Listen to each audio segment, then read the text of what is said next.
Today we're taking a look at the Oppo A5 Pro 4G, one of the cheapest phones Oppo has released in 2025. Priced at just a little over 200 USD, around 230 to be exact, this phone is aimed at those looking for solid performance without breaking the bank. But with plenty of competition in this price range, the big question is, should you pick the A5 Pro 4G over other similarly priced phones? Let's dive in and find out. Starting with the display, you're getting an LCD panel here with 90Hz refresh rate. And look, I get it. At 230 USD, something has to give. But when pretty much every other phone above $200 is rocking AMOLED with 120Hz, this feels like Oppo is playing a bit too safe. The 720p resolution doesn't help either. Now if you're coming from an older budget phone, you probably won't even notice. The 90Hz still makes scrolling feel smoother than basic 60Hz panels. But if you've been using anything with a decent display in the past couple of years, this is going to feel like a step backward. Outdoor visibility is also not great, and at direct sunlight, you'll struggle a bit, although the screen is still usable if you're in the shade or you're indoors.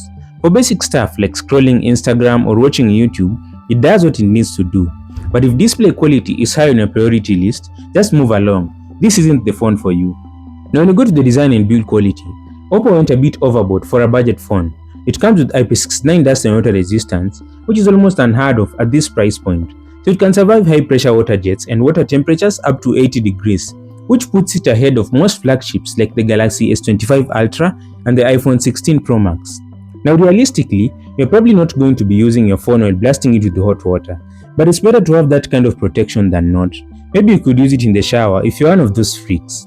The display is also protected by Gorilla Glass 7i, which is a strong choice for scratch and impact resistance.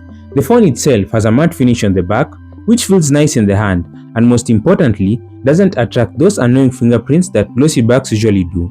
The fingerprint scanner is side-mounted, integrated into the power button, a convenient and familiar setup for most people.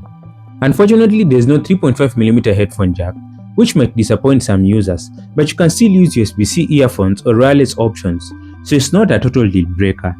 Under the hood, you've got the Snapdragon 6S 4G Gen 1, which sounds fancy until you realize it's basically just a rebranded Snapdragon 662. So we're talking about a chipset that's been around the block a few times.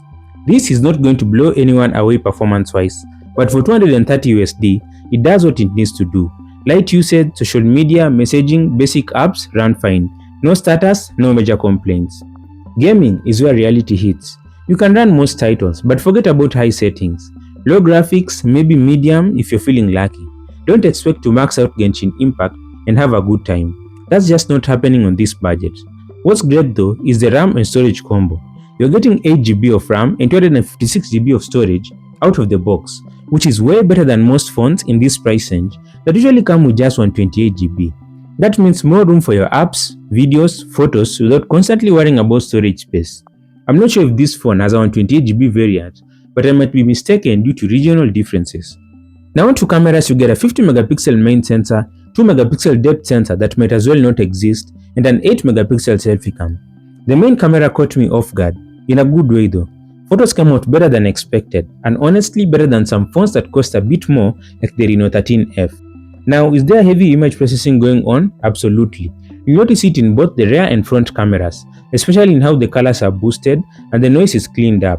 But for a budget phone, it works. The end result looks good, and that's what most people care about. The selfie camera is decent. In the viewfinder, it doesn't look very promising, but once you take the shot and the processing kicks in the final image is way more usable than expected. Not stunning, but definitely solid for the price. For video, both the rear and selfie cameras max out at 1080p, which is expected at this price. The footage is usable for casual content, video calls, or quick stories. Just don't expect cinematic quality or crazy stabilization. Now let's talk about arguably the best feature of the Oppo A5 Pro 4G, battery life. This phone packs a huge 5800 mAh battery, and honestly, that's one of the main reasons someone will pick this device. It is not one of those phones you have to baby throughout the day. You can charge it in the morning, go about your daily routine, scrolling, taking calls, watching videos, and maybe some light gaming. And by the end of the day, you'll still have enough juice left. In fact, depending on how light your usage is, you could even push it into the next day. It takes away the anxiety of needing to top up midday or rocking around the power bank all the time. And when it's time to charge, Oppo includes a 45W fast charger in the box, which is fast enough to get you up and running in a short amount of time. For a budget phone, battery and charging are definite wins. On the software side, you get Android 15 with ColorOS 15 on top, which works fine. 2 years of software updates and 3 years of security patches. But it's a bit annoying since apparently the 5G version of this phone gets 5 years of software support and 6 years of security updates, which feels a bit unfair considering the 4G and 5G models aren't drastically different in every other area. The customization is typical Oppo. Themes, widgets, icon shapes, and all that stuff.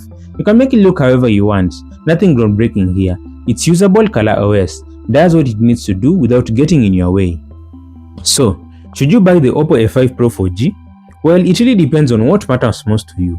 The phone offers excellent battery life, solid durability, fair performance, and decent cameras for everyday use. But it's hard to ignore the fact that the display is underwhelming, especially when you consider how many other phones in this price range offer AMOLED panels and higher refresh rates. Speaking of price range, we've got serious competition here. From the Samsung Galaxy A26, Tecno Camon 40 Pro, Infinix Note 50 Pro to the Redmi Note 14 Pro and many more. This $230 segment is packed with options and each phone has its own strengths. So before pulling the trigger on the A5 Pro 4G, I'd recommend you look at what else is available, compare the features, and go for the one that best fits your priorities, whether that's display quality, camera performance, gaming power, or battery life. Thanks for watching. I'm Milan and this is Fuzzy Tech. Subscribe.